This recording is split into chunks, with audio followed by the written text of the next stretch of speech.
Battery charge হয়। দিনের পথে তার চলতে মনে আগ্রহ পয়দা হয়। এই জন্য আমরা বছরে দুটিবার মাহফিলে আসবো ইনশাআল্লাহ। রাজি আছি ইনশাআল্লাহ?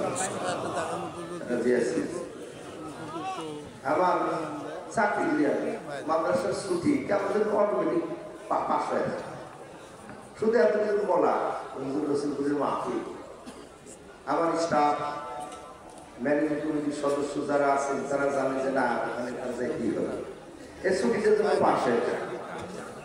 আবার অন্যান্য সময়ে ছুটি নিতেও মনে মনে একটা প্ল্যান থাকে যে রসুলপুরে ওই সময় কি লাগে, কাজে আগে ছুটিটা নষ্ট করা যাবে না।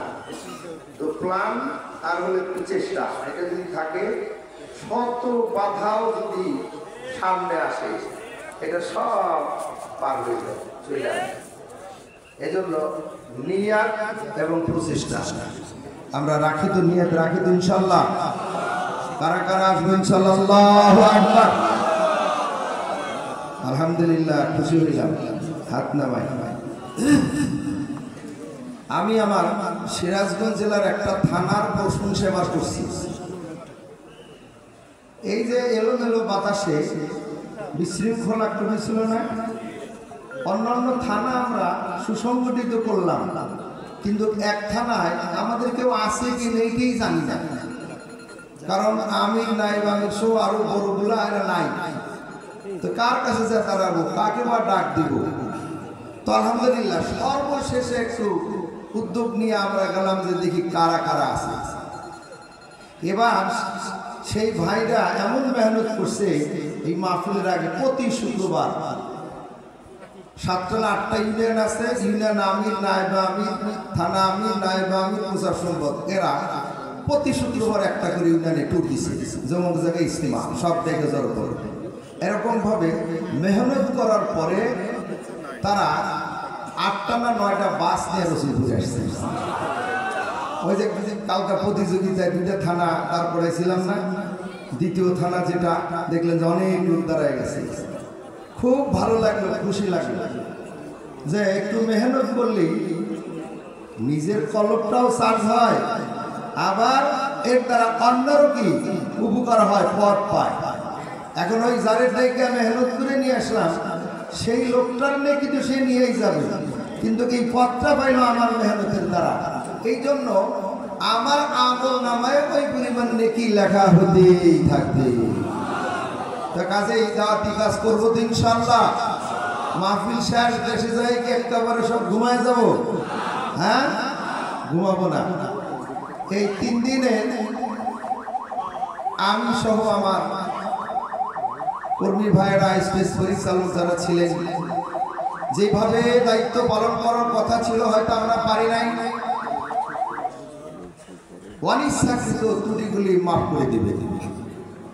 আর দোয়া করবেন যেন আল্লাহ তাআলা যোগ্যতা দান করেন, আপনাদের সুষ্ঠুভাবে যেন দেখে শুনে রাখতে পারি, পরিচালনা করতে পারি। ব্যক্তিগতভাবে আমি আপনাদের নিকটে দোয়া চাচ্ছি। আমার সাথী ভাই ছিলেন মাওলানা ফজলুল ইসলাম, চলে গেছে। শারীরিকভাবে অনেকটা দুর্বল হয়ে পড়ছে।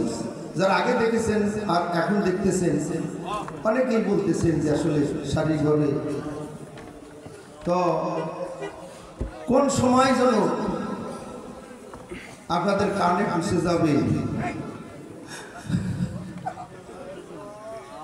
2টি পা ধরে অনুরোধ করছি, আমার কোনো পুঁজি নাই, একটু দোয়া চাই, আপনারা একটু দোয়া করবেন।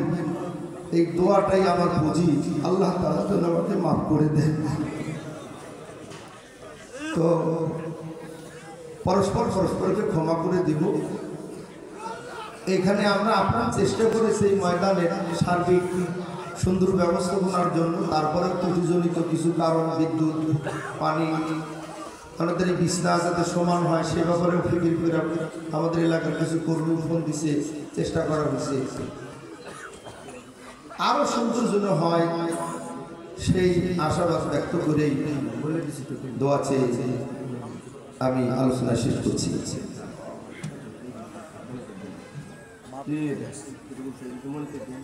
কি সেটা বলো ঠিক করে না